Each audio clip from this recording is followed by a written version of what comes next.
সূরাটা যে ব্যক্তি রাতের বেলা পড়বে, একটা বর্ণনা এসেছে যে দারিদ্রতা আপনাকে স্পর্শ করবে না। এই যে সুদ খাচ্ছে কি জন্য? টাকার জন্য তো নাকি?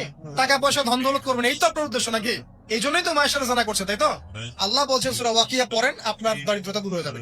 বিশ্বাস হচ্ছে না? রিজিক কার হাতে? না, রিজিক তো আমাদের হাতে। এটা মানুষ বিশ্বাস করে না, এটা মুখে বলে। মানুষ মুখে বলে রিজিক আল্লাহর হাতে। মানুষ যদি বিশ্বাস করতো রিজিক আল্লাহর হাতে, তাহলে মানুষ কেমন করে সুদ খাবে? ও মনে করছে রিজিক আমার হাতে, আমি যদি খাই সুদ তাহলে আমি গেইন করব, যদি না খাই তাহলে আমি দারিদ্রতায় ভুগবো নাকি? যদি আমি ঘুষ নেই তাহলে আমার উন্নতি হবে অর্থনৈতিক, যদি না নেই তাহলে আমি মরে যাবো, না খেয়ে মরে যাবো। যদি আমি দুর্নীতি করি তাহলে আমি বাঁচবো, আমার সন্তানরা ভালো থাকবে, যদি না করি আমি দারিদ্রতায় মরে যাবো, তাই তো? এই কনসেপ্ট ছাড়া কেউ এগুলা কাজ এমনি করতে পারে নাকি? নিঃসন্দেহে আমরা মনে করি যে রিজিকের মালিক আমরা, আল্লাহ নয়। শুধু মুখের মধ্যে বলি যে রিজিকের মালিক আল্লাহ। রিজিকের মালিক যদি আল্লাহ হতো তাহলে আমি হালাল পথে থাকতাম এবং তাওয়াক্কুল করতাম যে আল্লাহ আমাকে যা রিজিক দিয়েছেন তা তো আসবেই, আসবে না? আসবেই।